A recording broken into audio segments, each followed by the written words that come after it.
Have you ever met someone who seemed perfectly normal, until something in their eyes told you to run? Tonight, we're stepping into the quiet, chilling world of psycho killers, ordinary faces hiding extraordinary darkness. From the unsettling charm of Cape Fear to the cold highways of the Hitcher and the twisted devotion of misery. These stories don't just scare you, they follow you long after the screen fades. Stay with me, don't look away, things only get darker from here. And if you enjoy this journey, remember to like, share, and subscribe before the next shadow moves. 1. Cape Fear, 1991. A convicted man returns with a smile too calm, a stare too steady, and a promise of revenge that clings to your skin long after you see it, so stay close. Because this one gets under your nerves fast. What makes Cape Fear so unsettling isn't just Max Cady's violence, it's the way he waits. Watching like a storm you can feel before you see it. Imagine someone who knows every detail of your past, every weak spot, every fear you try to hide, and then imagine he steps right back into your life after 14 years in prison, whispering that he remembers all of it. Doesn't that idea alone make you glance over your shoulder? That's the grip this film has from the very first moment. Cady doesn't attack with brute force at first, he toys with his prey, circling them the way a predator circles a wounded animal. The Bowden family becomes trapped in a psychological maze, not knowing when he'll strike, just knowing he will. And here's what makes it even more disturbing, he believes he's right. He thinks he's bringing justice. Have you ever met someone who could twist their own cruelty into righteousness? That kind of mindset is scarier than any monster with fangs or claws. Because it exists in real life, walking among us. As Cady creeps closer, the film peels back the layers of fear inside each character. The father's guilt, the daughter's vulnerability, the mother's growing panic. And Cady? He feeds off every crack he finds. There's a moment, if you've seen the film, you know exactly which one, where his calm, eerie smile tells you he's already won long before the actual violence begins. That's the moment many viewers say gave them chills. What about you? Did one of his scenes leave a mark on you? The beauty of Cape Fear, if beauty is the right word, is how it makes you feel the pressure building. Every scene feels like a breath held too long. Every conversation like it's hiding a blade between the lines. And when the calm finally breaks, the chaos comes fast, loud, and merciless. By then you're not watching a movie anymore, you're trapped with the Bowdens, wishing someone would wake you from the nightmare. So tell me, do you think Max Cady is one of the most terrifying psycho killers ever put on screen? Or is there another film villain who crawled deeper under your skin? I'd love to hear your thoughts. Drop your opinion in the comments. And if this story pulled you in, make sure to like, share, and subscribe so you don't miss the next descent into darkness. 2. The Hitcher, 1986. A lone traveler picks up a quiet stranger on an empty highway, and discovers too late that he has invited pure, smiling madness into the passenger seat, so buckle up, because this one gets dark fast. There's something deeply unsettling about being alone on the road, isn't there? Endless pavement, no witnesses, no escape if something goes wrong. Now imagine driving through that silence when you spot someone hitchhiking, someone who looks harmless, almost gentle, but the moment he steps inside your car, the air changes. That's the moment the Hitcher sinks its claws into you. The film understands a simple truth. Danger doesn't always crash into your life. Sometimes it quietly opens the door and sits beside you. What makes John Ryder so terrifying is how calm he is. No screaming, no dramatic threats, just a quiet, eerie certainty, like he already knows how everything will end. Ryder plays with fear the way a cat plays with a trapped mouse. Nudging, circling, letting panic grow until it becomes unbearable. Have you ever met someone who smiled at you in a way that felt wrong, even though you couldn't explain why? That's the energy he brings. A presence that makes your heartbeat stutter even when he hasn't done anything yet. As the story unfolds, the film becomes less about physical danger and more about psychological suffocation. Ryder doesn't just want to kill, he wants to break your mind, tear apart your sense of safety, make you question your own choices. Why did you stop for him? Why didn't you trust your instinct? Why do you keep running even when you know he'll find you? These questions stick with you long after the credits roll. And maybe that's what makes this film so unforgettable. It plays on the fear that you might make one tiny mistake that ruins everything. There's a haunting moment. Viewers always talk about it. When Ryder looks into the protagonist's eyes and delivers a line so soft, so casual, that it feels colder than any scream. It's in that moment you realize he doesn't want a chase. He wants a connection. A twisted bond only he understands. And that's the scariest part. Psycho killers who don't kill out of rage, but out of a strange, warped desire to teach you something. Tell me, would you have stopped to pick him up? Or do you think you would have sensed something wrong the moment you saw him? The Hitcher sticks with people because it turns a simple, everyday situation into a nightmare that feels disturbingly possible. No ghosts, no monsters, just a man with dark intentions and endless patience. So what do you think? Is Ryder one of the most chilling killers you've seen on screen? Or is there another character who unnerved you even more? Share your thoughts below. And if you're still with me on this dark highway, don't forget to like, share, and subscribe before the next terrifying story arrives. 3. Badlands, 1973. A restless young man pulls a teenage girl into a quiet, dreamlike road trip, one that slowly transforms into a trail of death, danger, and whispered promises you're not sure he even believes himself, so stay close. Because the calm in this story is more frightening than the violence. There's something haunting about the way Badlands begins, soft, almost innocent, like a warm breeze before a storm. Kit isn't the kind of psycho killer who snarls or screams. He's the kind who smiles gently, speaks softly, and makes you forget, for a moment, that he's capable of pulling a trigger without blinking. That contrast, gentle tone, violent actions, creates a strange tension that wraps around you like a slow tightening rope. Have you ever met someone who felt charming at first, but something in you whispered that something wasn't quite right? Kit draws Holly into his world with the ease of a magician revealing a trick.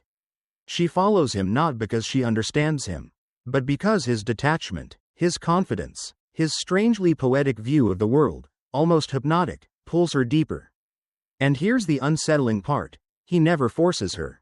She goes willingly, step by step, until the line between innocence and complicity becomes murky, uncomfortable, and deeply tragic. It makes you wonder, how much of our choices come from curiosity? And how much from fear of being left behind? As they travel across the American Midwest, the landscape becomes its own character, wide, empty, and eerily quiet. Violence erupts not with chaos, but with a kind of calm finality, as if Kit sees it not as brutality but as part of the script he's already written for himself. That's what makes him frightening. He behaves like someone watching his own life from afar, as if he's performing for an invisible audience he wants to impress. Do you think killers like him are born detached, or do they become that way? Holly narrates the story with a dreamy, distant voice that only deepens the unease. She talks about their journey the way a child might describe a school trip. Even when the world around her burns, that disconnect, her innocence against Kit's coldness, creates a chilling emotional vacuum. You're not just watching their actions, you're watching their minds drift further from reality. And that's scarier than any jump scare or loud scream. When the film reaches its end, there's no explosive showdown, no dramatic breakdown. Instead, there's a strange, quiet surrender, almost peaceful, almost beautiful in a way that feels wrong to even acknowledge. And that's why Badlands lingers.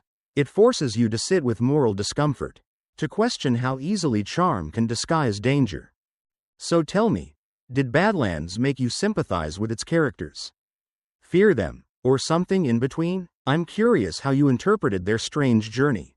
Drop your thoughts below, and if this story pulled you in, remember to like, share, and subscribe for more chilling explorations. 4. Natural-born killers, 1994. A dangerously magnetic couple storms across America leaving blood, chaos, and a twisted kind of fame behind them, daring you to decide whether you're horrified, fascinated, or both. There's something disturbingly seductive about the way natural-born killers pulls you in.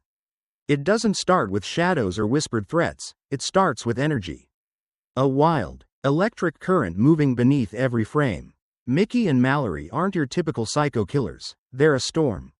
Reckless and unapologetic, feeding off each other's fury like two sparks that ignite an uncontrollable blaze. And here's the hook. The film makes you question why you can't look away. Have you ever found yourself drawn to something you know you should fear? What makes their story so chilling isn't just the violence, it's the romance twisted around it. The way they laugh, flirt, and dance through destruction like it's their private language. Their love is intoxicating and poisonous. The kind that devours anything in its path. Watching them, you begin to realize that the most dangerous killers might not be the ones who stalk alone in the dark, but the ones who find someone who encourages their madness. It makes you wonder. Do you think people like Mickey and Mallory would be just as dangerous separately? Or is it the partnership that turns sparks into explosions? The film blurs reality and hallucination until you're not entirely sure what's real. Bright, chaotic visuals and shifting tones create a fever dream atmosphere where morality dissolves and the line between hero and villain evaporates. You're not just watching a story, you're dropped inside their fractured minds. Forced to feel the rhythm of their rage. And that's the scary part, you feel it, even when you know you shouldn't. But perhaps the most unsettling message lies in how the world reacts to them. As the media turns the couple into legends, their crimes become entertainment, their names become headlines, and their faces become symbols. It's a harsh reminder of how obsession, sensationalism, and fame can twist tragedy into spectacle. It almost asks you directly, if this were real, would you change the channel, or would you keep watching? As Mickey and Mallory carve their way across the screen, you realize you're witnessing a story that isn't just about killers, it's about the world that watches them, glorifies them, and sometimes even roots for them. That's what makes this film hit so hard. It holds up a mirror, and the reflection is uncomfortably familiar. So what about you? Did natural-born killers feel like chaos for the sake of chaos? Or did you see a deeper message beneath the madness? I'd love to know which scenes stuck with you long after it ended. Share your thoughts in the comments, and if you're enjoying this journey through cinema's darkest corners, remember to like, share, and subscribe for more. 5. Frenzy, 1972. A charming London fruit seller is revealed to be a twisted serial killer, yet the scariest part is how normal he looks. There's something eerily magnetic about Frenzy, isn't there? The way it lures you in with everyday streets, familiar faces, casual conversations, only to whisper in your ear that evil doesn't always hide in the shadows. Sometimes, it walks in broad daylight, smiling like someone you've known for years. As we slip deeper into this Hitchcockian nightmare, let me guide you through the unsettling charm of a killer who feels uncomfortably real. And while we explore this dark corner of London together, tell me, have you ever met someone who gave you a strange feeling you couldn't explain? What makes Frenzy so gripping is its deceptively ordinary world. Hitchcock doesn't dress up the horror with supernatural tricks or dramatic theatrics. Instead, he lets the terror bloom slowly, naturally, like a bruise spreading under the skin. Every scene feels lived in, almost warm, until suddenly it isn't. And that shift, that quiet snap from normal to horrific, is what keeps your pulse dancing in your throat. You can almost hear the clatter of market stalls, feel the chill of the Thames wind, and smell the damp air of London's back alleys. It's immersive, almost cozy, until the killer steps into frame. The psycho at the heart of this story is terrifying not because he looks dangerous, but because he doesn't. He blends in, he jokes, he charms, he lies with the skill of someone who's spent a lifetime perfecting the mask of innocence. And isn't that the part that gets under your skin? How many people around us wear masks we never question? How many dangers hide behind friendly faces? Hitchcock pushes you to reflect on that, to glance over your shoulder even when you know you're safe at home. Then there's the suspense, the kind that coils around your spine and refuses to let go. Hitchcock was a master of showing without showing, and Frenzy is filled with moments where the camera pulls away just when things get too quiet, too still. Those long, silent takes make you hold your breath without realizing it. You're not just watching, you're waiting, bracing, imagining the horror just outside the frame. And honestly, that imagination might be scarier than the violence itself. But what really seals Frenzy as a classic is how uncomfortably personal it feels. The wrong man accused, the real killer hiding in plain sight. The city itself turning into a maze where truth is slippery and danger feels intimate. It's messy, human, and disturbingly believable. So what do you think? Does the idea of a murderer who blends perfectly into society frighten you more than masked monsters or supernatural threats? And if you've seen Frenzy, which moment stuck with you the longest? Tell me in the comments. I'm curious to know what haunted you after the screen went dark. 6. The Stepfather, 1987. A seemingly perfect family man hides a murderous past. And the more charming he appears, the darker the nightmare lurking beneath, so stay alert. Because you might start questioning everyone around you. There's something deeply unsettling about The Stepfather because it blurs the line between normalcy and terror. Jerry Blake doesn't scream or lash out violently at first, he smiles, listens, offers advice, and seems like the ideal husband and father. But behind that calm exterior is a mind that meticulously plots and obsesses over perfection. Have you ever met someone who seemed too perfect? Whose very charm made you uneasy? That's the tension this movie thrives on, making you squirm in your seat even during the quietest scenes. What makes Jerry's character so frightening is the way he manipulates trust. He studies the family he joins, learning weaknesses, habits, and vulnerabilities, until the moment arrives when he decides to enforce his warped sense of order. And here's the terrifying thought, it feels believable. He could walk into any home, any neighborhood, any life, and slip in unnoticed, blending seamlessly while harboring lethal intent. Doesn't that idea alone send a chill down your spine? The film doesn't rely on sudden jumps or gore to unsettle viewers, it plays in the mind. You feel the slow tightening of pressure as the family's unease grows.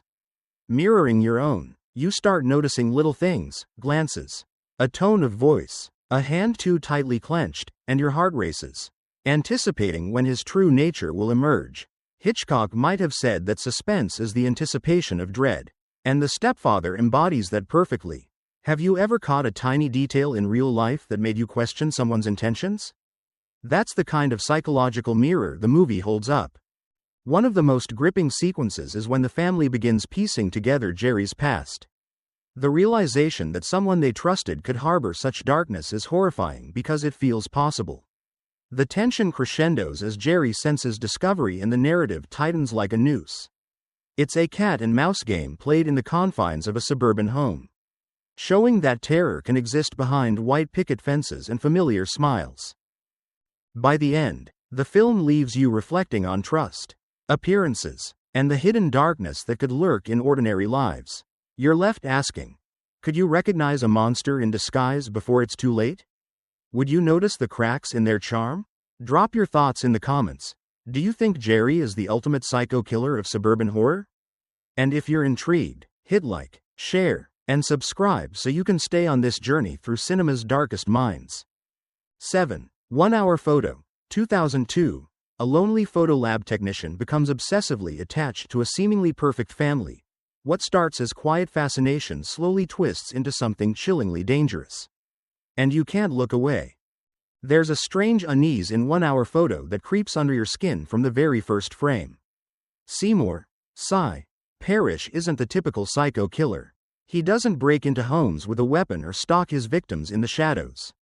Instead, he lingers behind the counter, quietly watching, meticulously cataloging, and internalizing the lives of the people he envies.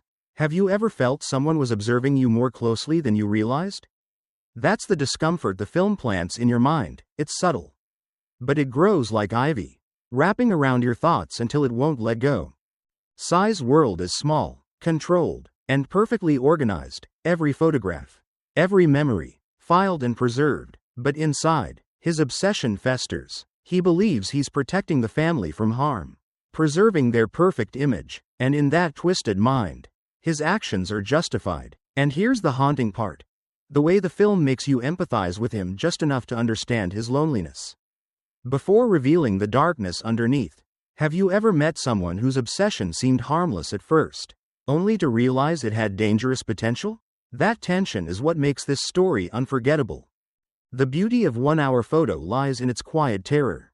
Robin Williams gives a performance that lingers. You can see the conflict in his eyes, the yearning for connection, and the subtle descent into moral decay. The film doesn't rely on gore or loud shocks, instead, it immerses you in the mind of someone who feels invisible to the world, yet has the power to impact lives profoundly. Each moment of quiet observation, each glance at the family photos, builds a sense of intimacy that is both relatable and horrifying. You start questioning, what would I do if I realized someone was watching my life this closely? As the tension rises, Sai's obsession escalates, and the once benign keeper of memories becomes a threat lurking just out of reach. The ordinary becomes ominous. The family's smiles in photographs are no longer comforting but haunting. Symbols of a normal life that Sai cannot possess. And that's the brilliance of the film. It shows that horror doesn't always scream. Sometimes, it whispers, and the whispers feel closer than you want. So tell me, did 1 hour photo make you fear quiet obsessions more than violent acts? Could you imagine someone watching your life unfold silently, with no one noticing? Share your thoughts in the comments, and if this psychological descent drew you in, don't forget to like, share, and subscribe to stay connected to more chilling journeys like this one. 8. The Fan, 1996. A famous baseball player becomes the obsession of a devoted fan whose admiration spirals into a deadly, uncontrollable fixation, so buckle up, because the line between love and terror has never felt so thin. There's a tension in the fan that latches onto you immediately, twisting ordinary adoration into something suffocating. Gil Renard isn't your everyday psycho killer. His danger doesn't announce itself with dramatic flair. Instead, it simmers quietly, lurking behind heartfelt letters, thoughtful gifts, and relentless attention. Have you ever felt admiration or obsession blur the line between care and control?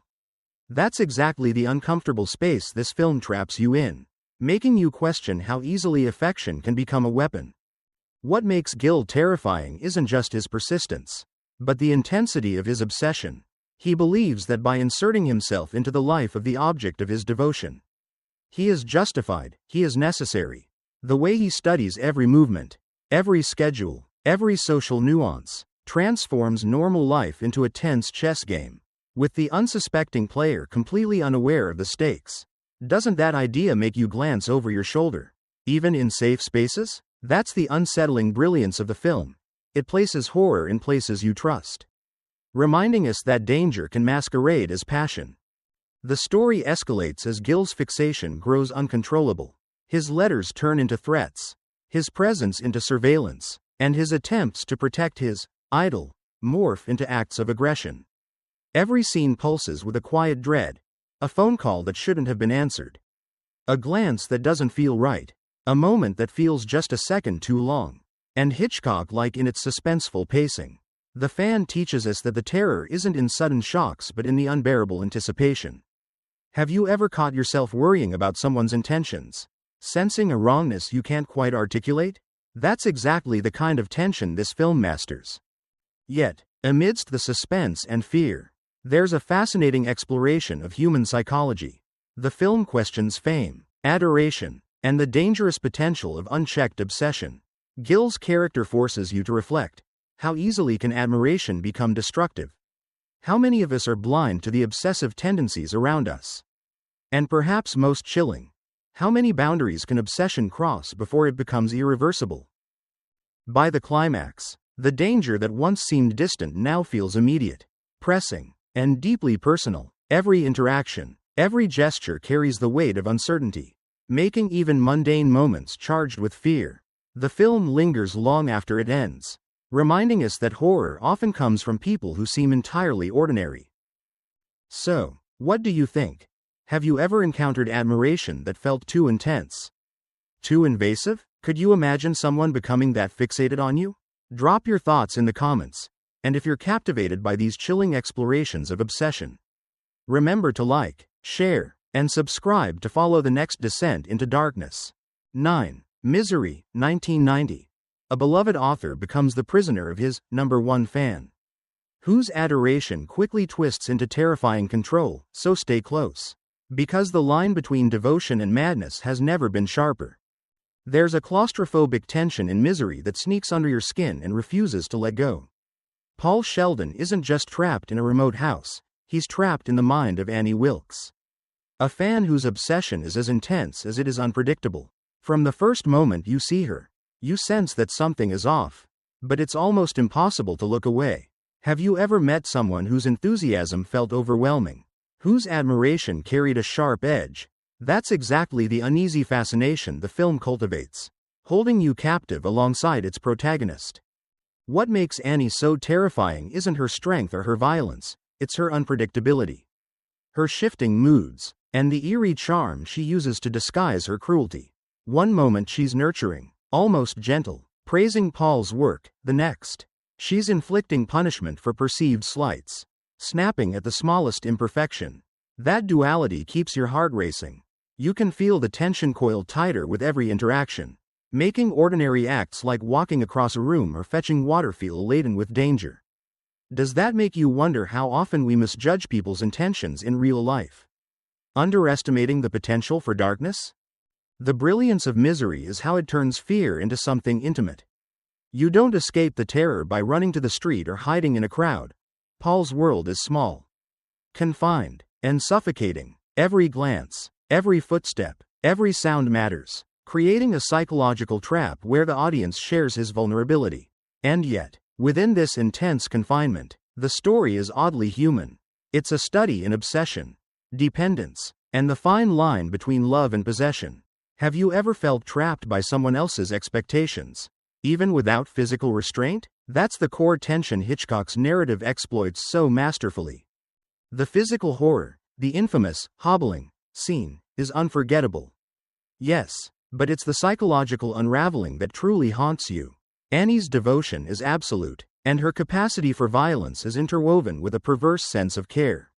You can't help but feel drawn into her warped logic, even as you shudder at it. That uneasy empathy is what makes Misery linger long after the credits roll. So tell me, would you survive being in Annie's house? Or would fear overwhelm you first? Have you ever encountered someone whose affection felt more like imprisonment? Share your thoughts in the comments. And if you're captivated by this chilling dive into obsession and terror, don't forget to like, share, and subscribe to continue exploring cinema's darkest minds. 10. Bloody Birthday, 1981, on a seemingly ordinary birthday. 3 children harbor a dark, violent secret, and what begins as childhood mischief quickly spirals into shocking terror, so stay with me. Because innocence has never been this twisted. There's an unsettling charm to Bloody Birthday, one that creeps into your mind quietly at first. Watching children smile, play, and interact in normal, everyday ways should feel comforting, but here, that innocence masks something deeply disturbing. Have you ever looked at a child and wondered what hidden thoughts might lie behind those wide eyes? That's exactly the tension the film cultivates, turning something familiar into a source of unease. The true horror lies in the juxtaposition of innocence and cruelty. These children aren't monsters in the traditional sense, they don't wear masks. They don't lurk in shadows. Instead, their actions are calculated, chillingly detached, and utterly unpredictable. That unpredictability keeps you on edge, as you're never sure when normal behavior will slip into violence. Isn't it unnerving to think that pure evil can exist in the most unexpected forms, hidden behind seemingly harmless faces? As the story unfolds, the film explores how environment, choice, and instinct collide in disturbing ways. You feel the creeping dread not just from their acts, but from the way the world around them remains oblivious, allowing tragedy to simmer and grow. Each scene challenges your assumptions. Can someone so young harbor such darkness? Can we ever truly know what lurks behind another person's eyes? These questions gnaw at you, long after a particular scene has ended, leaving an uncomfortable echo in your mind. What makes Bloody Birthday especially compelling is its psychological tension. It's not just about gore or shocking imagery, it's about the anticipation. The fear of what's next. Every small action, every fleeting glance, every casual smile is loaded with suspense. You're drawn into a moral labyrinth where innocence and danger intersect in unpredictable ways, forcing you to grapple with your own ideas of culpability, morality, and fear. By the climax, the children's detachment and the consequences of their actions culminate in a sense of hopelessness that lingers. The film doesn't offer neat resolutions or comfort, instead, it leaves you contemplating the nature of evil, and the terrifying reality that appearances can be deceiving. It's this lingering unease that makes Bloody Birthday a classic in psycho killer horror. So, I have to ask you, did the idea of children committing such acts make you more unsettled than adult killers? Could innocence ever truly mask such darkness in real life? Share your thoughts in the comments, and if this twisted journey held your attention, don't forget to like, share, and subscribe to continue exploring the darkest corners of cinematic terror. As we close the door on these 10 chilling tales, it's hard not to feel a shiver lingering from the twisted minds we've met, from Cape Fear's relentless menace to the haunting innocence in Bloody Birthday. Each story reminds us that terror often hides behind the familiar, waiting to catch us off guard. Which of these psycho killers haunted you the most? And why? I'd love to hear your thoughts. If your heart is still racing and you crave more journeys into darkness, make sure to like, share, and subscribe. There are always more shadows waiting to be explored.